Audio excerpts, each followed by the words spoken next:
রাসূল সাল্লাল্লাহু আলাইহি ওয়াসাল্লাম বদরের মাঠে সেনা ক্যাম্প স্থাপন করলেন। কি ক্যাম্প? হুবাব ইবনুল মুনজির রাদিয়াল্লাহু তাআলা আনহু এক সাহাবী, উনি বললেন, ইয়া রাসূলুল্লাহ, এই যে সেনা শিবির যে এখানে স্থাপন করলেন, কি আপনার নিজের ইচ্ছায় না আল্লাহর আদেশে? সেনাপতিরে কোন সাধারণ সৈনিক এই প্রশ্ন করতে পারে? চাকরি থাকবে?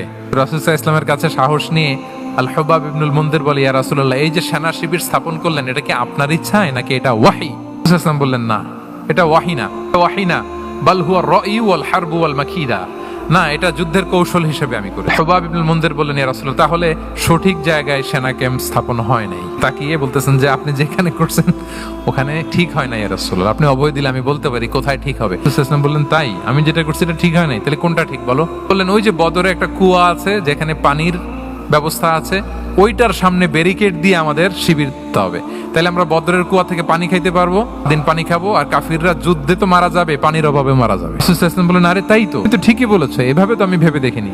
আবার তিনি অ্যানাউন্স করে দিলেন যে সেনা শিবির এখানে যেই তাবু টাঙানো হয়েছে এখান থেকে মুভ করে হুবাব যেখানে ইন্ডিকেট করেছে ঠিক ওই জায়গায় যে শিবির স্থাপন করো। তাহলে আওয়াজ করে বলুন, ওপেন মাইন্ডেড না ন্যারো মাইন্ডেড? আমরা অনেক সময় আমাদের অধীনস্থদের কথা শুনতে চাই না, অনেক সময় অধীনস্থদের মাথা থেকেও দারুণ দারুণ দুর্দান্ত আইডিয়া চলে আসতে পারে, ইগনোর করবেন না সবসময়।